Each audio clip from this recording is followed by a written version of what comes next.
placar desfavorável ampliou a dúvida do mercado financeiro. Afinal, será que o Temer consegue ou não consegue aprovar essas reformas? A mudança na legislação trabalhista, elas eram consideradas fáceis de negociar. Mas com esse resultado adverso, os investidores disseram, opa, né? Pode ser que essa reforma não passe. Imagina a reforma da Previdência que ainda não saiu do papel. Na teoria, como você sabe, a aprovação exige um esforço do governo e um diálogo com o Congresso Nacional, sem o que nada disso avança. Nós dissemos para você agora, um pouquinho na abertura do jornal, que o Banco Central da Rússia disse que o petróleo pode valer 25 dólares o barril. Nós, então, resolvemos convidar o professor economista, que está aqui conosco, Antônio Corrêa de Lacerda, professor da USP, e gentilmente aqui conosco. Professor, boa noite, obrigado pela participação. Boa noite, Heraldo. Uma pequena correção. Sou professor da PUC de São Paulo. Da PUC de São Paulo? Falei PUC de onde? Você falou USP. USP? Mas, excelente universidade, mas eu sou da PUC. Professor da PUC. Desculpa, então. Não tem problema. Bom, me diz o seguinte. Em algum momento recente, o petróleo chegou perto a 25 dólares o barril? Sim. No início do ano passado, 2016, o petróleo chegou próximo de 30 dólares. 30? Né?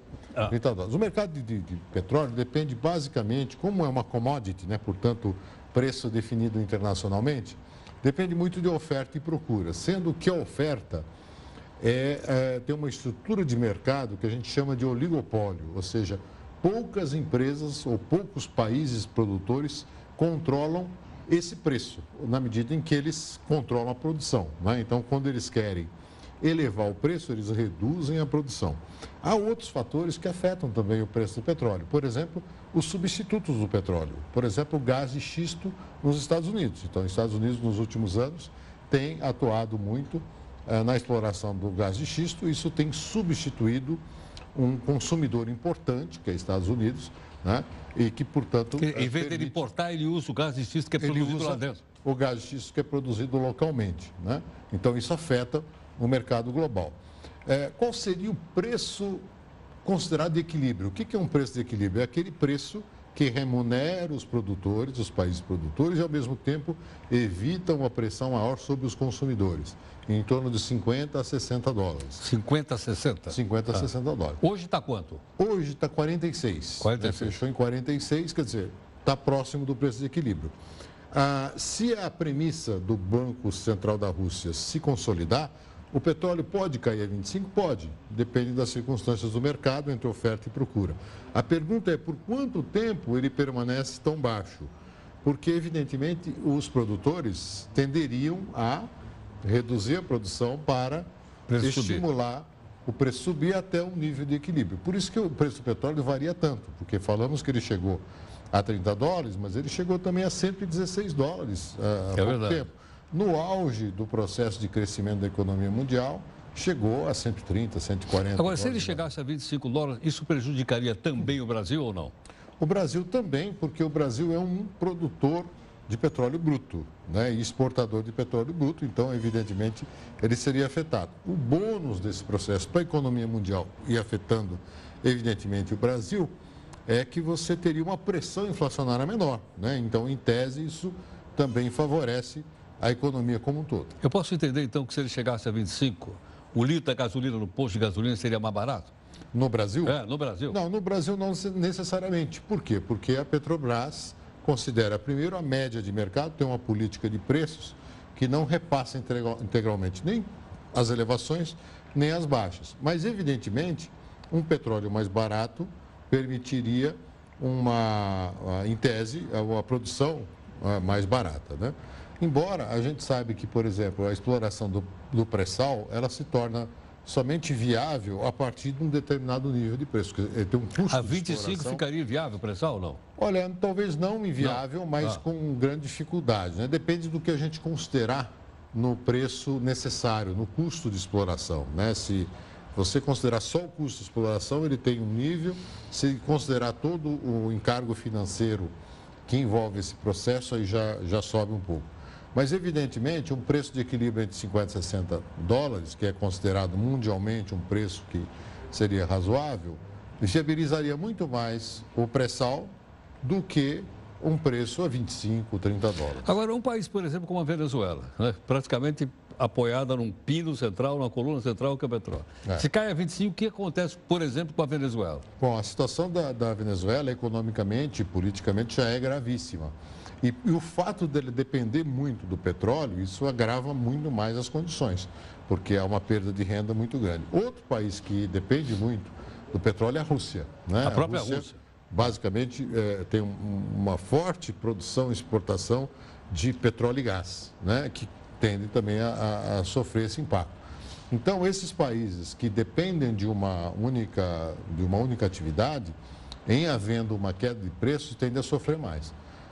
O Brasil é um pouco mais diversificado, então, no caso, nós dependemos muito de commodities, mas minério de ferro, por exemplo, soja também tem um peso relevante. Né? E esses produtos também têm uma variação no mercado, só que eles são mais sensíveis, digamos assim, ao crescimento da economia mundial, né? Porque nem tanto quanto a capacidade dos produtores, como é o caso do petróleo, porque no caso das commodities voltadas para soja e outros produtos, você tem muitos produtores. Né? O caso do café é típico, por exemplo. O Brasil chegou a ser hegemônico no café, hoje tem outros concorrentes. Então, na África, na América Central, aqui na América do Sul. Vietnã, né? Vietnã, exatamente. Um grande concorrente. Né? Agora, o preço, então, aí no caso, ele pode ser estabilizado só pela produção ou também pelo consumo? Também o consumo pelo consumo. Continua subindo ou não?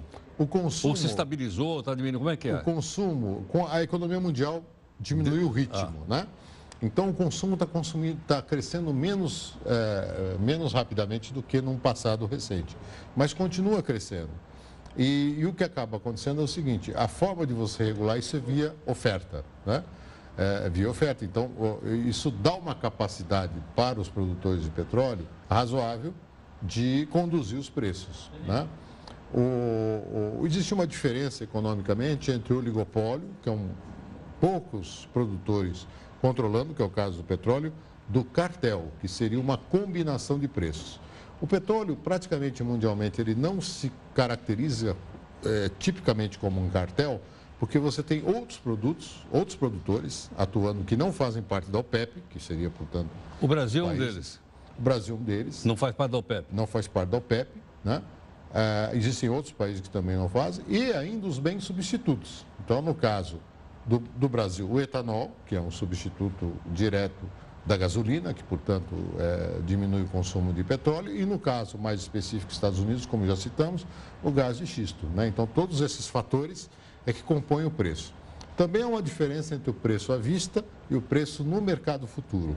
Todas essas commodities, elas se tornaram ativos financeiros, com a chamada financiarização da economia. Então, depende também das apostas do mercado financeiro na evolução desses preços, que acabam afetando também o mercado à vista. Né? Então, existe o mercado físico, que é de mercadorias, e existe o mercado financeiro, que é, digamos, especulativo. Professor, o economista, professor Antônio Correia de Lacerda, professor da PUC, aqui de São Paulo, gentilmente conosco. Professor, e a Petrobras nessa história?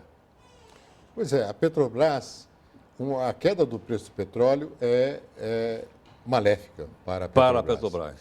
E para a remuneração dos seus acionistas. E para a remuneração. Eu sei porque eu estou recebendo um pedacinho assim do meu dinheiro de fundo de garantia. Ó. Isso. Então, a Petrobras, como todos sabemos, foi fortemente afetada pelos problemas de corrupção, problemas de falta de governança que ocorreram nos últimos anos. Só que isso escondeu um pouco o problema da queda do preço do petróleo, que afetou todas as petroleiras no mundo. Então, se nós tivermos uma nova baixa no preço do petróleo, isso afetará a rentabilidade da Petrobras, a sua viabilização como empresa e, consequentemente, a remuneração dos seus acionistas. Né? Entendo. Quer dizer, ela teria que ter uma gestão muito mais eficiente, talvez, para poder se recuperar? Dependendo da queda do petróleo, é muito difícil que ela compense isso com produtividade. Então, você lembrou do etanol agora? Eu fiquei estarrecido com o me lembro uma época que o Brasil ia exportar etanol para os Estados Unidos. Isso. Outro dia eu dei uma notícia aqui dizendo que o Brasil ia importar etanol para os Estados Unidos. Como é que pode um negócio desse? Verdade. E lá é de milho? É claramente uma falha de planejamento. Né? Então, a gente perdeu ao longo das últimas décadas a capacidade de planejar e implementar programas que se sustentem independentemente de governos, ou seja, programas de Estado. Estado, né? políticas de Estado. Que são perenes, independe de quem é o habitante lá do Palácio Temporário, do né? Planalto. Porque tem que trocar, né? Aliás, vários desses temas muito relevantes saíram de moda, vamos dizer assim, infelizmente, né? Que é planejamento, política industrial, né? Então, com essa chamada financiarização, há, a meu ver, uma ênfase exagerada nas questões macroeconômicas meramente financeiras, que são importantes. A inflação, o juro, tudo isso é relevante. Mas você precisa ter estratégia, você tem que ter políticas econômicas voltadas para o desenvolvimento, precisa ter uma estratégia de política industrial e planejamento. É muito importante. Professor, prazer em revê-lo. Viu? Obrigado aqui. Muito grato pela gentileza. Ótimo, Muito obrigado. prazer em vê-lo. Bom, daí a participação do professor Antônio Correia de Lacerda conversando conosco, né? De uma maneira bastante didática e simples para a gente poder entender um assunto tão importante como esse, que é a questão do petróleo. Ficou bastante claro para nós, porque isso obviamente afeta a economia do mundo e afeta a economia do nosso país, como ele explicou tão bem. Já já a gente volta.